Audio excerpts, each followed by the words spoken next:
2 hari sebelum ulang tahunnya, Jokowi mendapat kado spesial. Roy Suryo dan Dr. Tifa Fauziatyasuma atau Dr. Tifa, dua figur yang selama ini sangat gigih mempersoalkan keaslian ijazahnya, ditangkap oleh penyidik Polda Metro Jaya. Namun Joko Widodo tampaknya belum bisa menarik nafas lega, dan ini belum bisa dikatakan sebagai kado spesial yang sempurna karena kedua orang ini tidak langsung ditahan, namun justru sekarang ini dirawat di Rumah Sakit Polri Kramat Jati, Jakarta Timur setelah menjalani pemeriksaan kesehatan. Jangan dilihat bahwa keputusan dari dokter di Rumah Sakit Polri Kramat Jati itu merupakan keputusan medis biasa karena adanya penyakit bawaan keduanya, gitu ya. Jadi ini harus kita lihat bukan hanya semata-mata berdasarkan pertimbangan medis, bisa diduga ada pertimbangan politis atau tepatnya tarik-menarik kepentingan politik di balik keputusan itu. Sebab keputusan penyidik menangkap keduanya selain janggal dan mencurigakan, karena kan mereka ini selama ini kooperatif, diminta mereka melakukan wajib lapor dan terus itu juga dipenuhi oleh mereka. Tapi kenapa kok kemudian tiba-tiba ditangkap? Nah, ini yang juga menimbulkan bukan hanya kecurigaan tetapi reaksi yang sangat keras dari publik, dan ini tentu saja merugikan citra pemerintahan Prabowo Subianto. Kenapa? Ya karena bagaimana mungkin misalnya ada sebuah pemerintahan seperti pemerintahan mandiri seperti Prabowo, tapi kemudian ada seorang figur mantan presiden seperti Jokowi yang masih bisa terus cawe-cawe di dalam kekuasaan. Kado itu baru akan menjadi spesial dan sempurna bagi Jokowi bila akhirnya penyidik Polri, dalam hal ini Polda Metro Jaya, menyerahkan keduanya ke Kejaksaan Tinggi Jakarta, atau dalam Kitab Undang-Undang Hukum Acara Pidana ini disebut sebagai penyerahan tahap 2. Ya, ini penyerahan tahap 2 itu adalah penyerahan kelengkapan alat bukti lain termasuk para tersangka. Nah, kalau kemudian nantinya ini penyidik Polda Metro Jaya memutuskan untuk menyerahkan Roy Suryo dan Tifa ke kejaksaan atau penyerahan tahap 2, bola panasnya itu akan bergulir di tangan kejaksaan. Apakah jaksa juga kemudian melanjutkan penahanan itu dan kemudian jaksa penuntut menyusun surat dakwaan dan berkas tersangka kemudian dilimpahkan ke pengadilan. Ini yang saya kira masih harus kita tunggu lagi. Tapi sejauh ini oke lah, kita bisa menyebutnya bahwa Jokowi itu menang 1-0 lah, karena bersamaan dengan menjelang ultahnya ke-65 ini Jokowi punya beberapa agenda besar.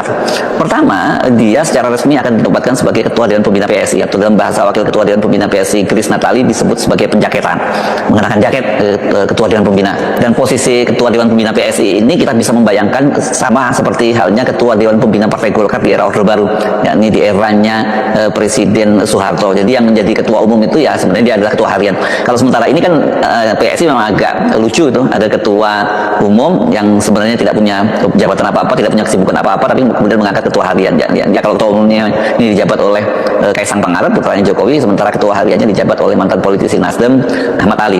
Agenda kedua yang tidak kalah besar dan bahkan lebih serius ini, yakni Jokowi itu akan melakukan safari politik ke berbagai wilayah di Indonesia. Yang sudah disebutkan itu kan ke Lampung, Jawa Barat, dan Nusa Tenggara Timur. Dan sebagaimana dikatakan oleh Ketua DPP Bidang Politik Bestari Barus, kunjungan itu akan dilakukan mulai bulan Juni ini. Jadi kalau bulan Juni kan sekarang sudah tanggal 20 ya, tinggal 10 hari lagi, artinya itu akan segera.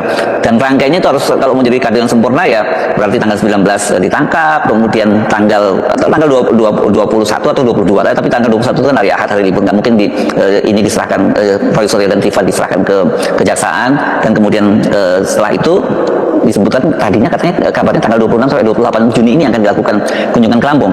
Artinya dimulai dari bulan Juni ini Joko Widodo akan mulai disibukkan dengan agenda-agenda politik yang mensyaratkan situasi di lapangan harus benar-benar kondusif. Dan syarat utama itu agar kondisi di lapangan itu harus betul-betul kondusif adalah soal keabsahan ijazah dari Joko Widodo. Dengan ditangkapnya Roy Suryo dan Dr. Tifa, setidaknya Jokowi itu berhasil menyingkirkan kedua orang itu, sehingga ini dia tidak menjadi penghalang dan ganjalan konsolidasi kekuatan politik yang akan dilakukan.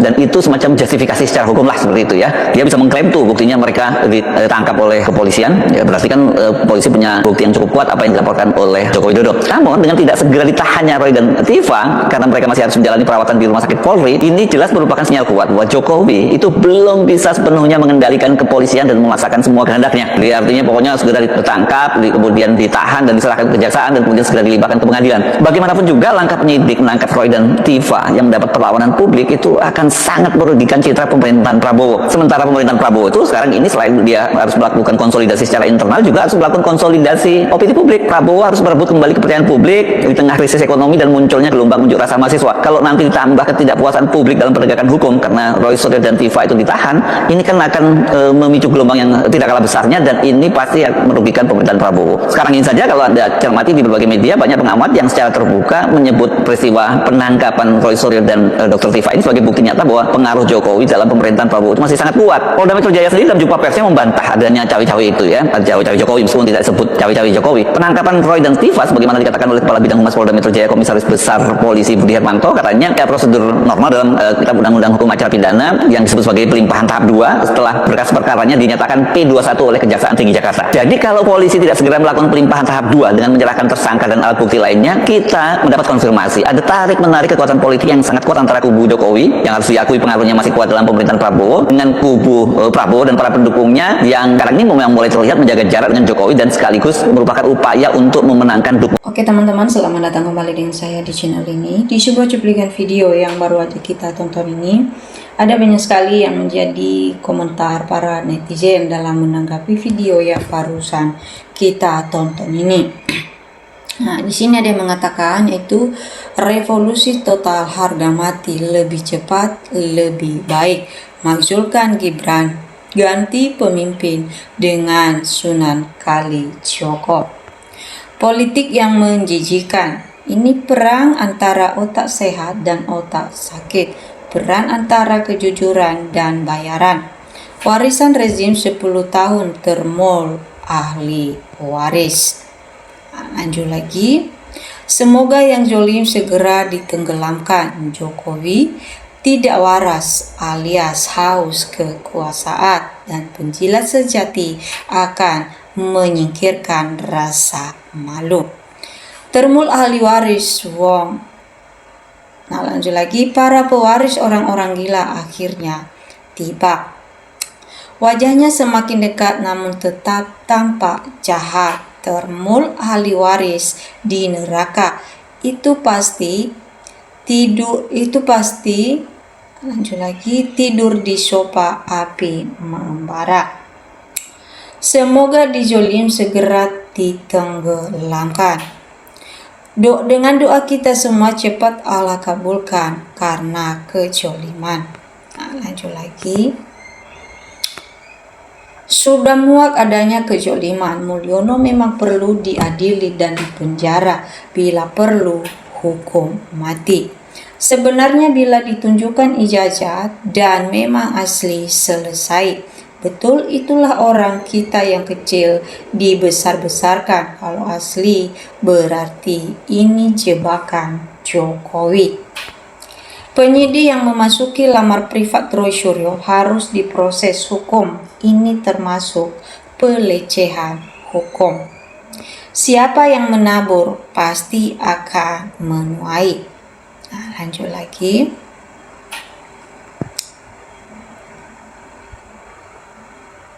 Siapa yang mundur bakal mundur. Siapa yang nandur kejahatan bakal mengunduh ketukanan, laknat, bencana, murka. Bebaskan Roy dan Dr. Tifa yang tidak bersalah carut marut. Hukum di Indonesia revolusi total. Insya Allah sebentar lagi kebenaran akan terlihat. Revolusi, perang kejujuran melawan kebohongan. Negara ini sudah bobrok, rakyat akan bersatu menegakkan hukum. Tidaklah buta karena tetap membela kebenaran. Roy Suryo dan Tifa adalah pembela kebenaran dan juga jujur. Miris melihat hukum di negeri ini. Semoga orang-orang dan pejabat-pejabat yang zalim segera binasa mengenaskan. Polri harus diazab sepedih sadis. Hukum di negeri sudah dicabik-cabik. Nah, lanjut lagi. UGM tidak berani bela yang benar. Pembohong dibela. Bukan UGM sebagai perguruan tinggi, tapi oknum-oknumnya yang bela pembohong. Kompolnas tolong turun tangan untuk segera tuntaskan kasus ijazah palsunya Jokowi. Kalau hukum tidak bisa jalan normal, perlu hukum rimba rakyat yang berjaya. Semoga yang benar itu benar, yang salah itu salah, segera terbukti. 21 Juni adalah Hari Berbohong Nasional. Nah, lanjut lagi. Pantasan anaknya dijadikan wakil presiden supaya ada kekuatan. Si Wowo harus berhati-hati. Seluruh rakyat lawan untuk kebenaran, keadilan, kejujuran. Jauhkan dari penipu, pembohong, dan pengkhianat.